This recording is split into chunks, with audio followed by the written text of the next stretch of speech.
thanks for coming back. Danny from Hill Country Performance. Glad you came back. In today's video, we're going to be showing you about a Flathead Ford, how to find a Flathead Ford. We'll talk about building one. Right now I'm going to tell you about finding one. How to look for cracks, where to look for cracks, and how to find a good candidate. In the rest of the series, we're going to go ahead and show you all the machining process. We'll go through all of that. Let's start off with finding the first block. A Flathead Ford does have a lot of places that it can crack. That doesn't mean be scared of it. If you're going to go into the Flathead world, go ahead and embrace it now, because it is going to be a crack. Don't be scared. Don't be scared of that. The three most common places for it to crack is from boat hole to the water port. We know that. Don't be scared of it. You could leave the crack there. It's not going to affect anything. If we're going to build a motor, we're going to do some upgrades and we're going to fix that. But it wouldn't make any difference one way or another. And as you can see right here, there's where the upgrade has been done. But that's where the crack is going to be. That's normally a big hole about this size. So now it's a smaller hole about this size because we've done an upgrade. But it's normally a big hole, and the crack goes from the boat hole down this way. And that's when you want to see how far does that crack go. If you don't see crack at all, that's awesome. Okay, here's the second most popular place for it to crack. This area right in here is water cooled in a sense. The water passage actually comes really close to the boat holes. So this area isn't solid, it's water underneath it. A common place for it to crack when it sets with water for a long time and it freezes, they'll crack across here. They'll crack from the inside, or I've seen them go from boat hole to boat hole, generally in this area. So the first thing when you're out there looking at a block that somebody has, look for this area. This is where you're going to see a crack. They're so hard to find. A crack in here, if it's small, doesn't necessarily, you don't can the motor. It is repairable. It's not a big structural area, but this is an area you want to look at. From here to here, from here down, inside or out, I've seen them go from the boat hole in, boat hole out. It freezes up and it cracks right here and just splits the block open. Either splits it open this way or this way, but this is where they're going to crack. That's the second most common place for it to crack.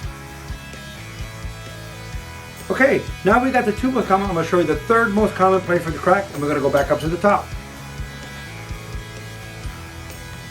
All right, so if you look at these two exhaust ports, this is uncommon of any other kind of engine, is the two exhaust ports come in together and they exit from one port. These two exit around the cylinders. These are in the center. You can imagine the amount of heat that's in the center of this thing. So they're going to crack from right here down into the cylinders. So when you go to a junkyard, you're going to a swap meet, you're going to, somebody has on Craigslist, they have a motor, look right in here. Look at your exhaust. The exhausts are going to get hotter than the intake. If there's a crack in here going in the cylinder, that's probably not a candidate for a block that you want to get. These are getting harder to find and they're repairable. This particular motor has 8 sleeves in it. It's not cost effective, but if you can't find a block, this particular block is a rare block and it's worth saving. But if you're just buying a regular block that's not a 59L, it's not a French Flathead, it's nothing rare, you probably want to stay away from one that's cracked. Start off with a block that's not cracked if you can.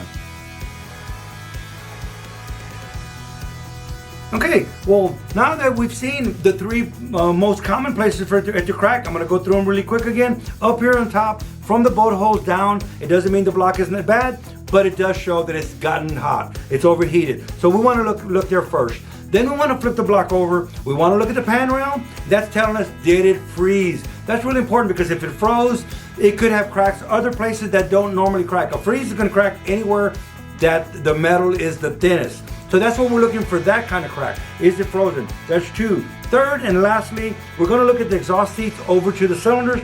Once again, telling us how hot it got. If it cracked from the exhaust seats over the cylinders, it got pretty hot. So that's probably not a good candidate. All these things are repairable. If it's 1, 2, or 3, all 3, you don't want to really do it unless you have a real rare block. So I hope this helped you in finding out a good block. And if not, I'm sorry. I hope this helped you finding a good block. I hope we were informative. If we were, hit the like button, hit the subscribe button. Go out there and look for a block. And me, I'm going to get back to work. I'll see you next time.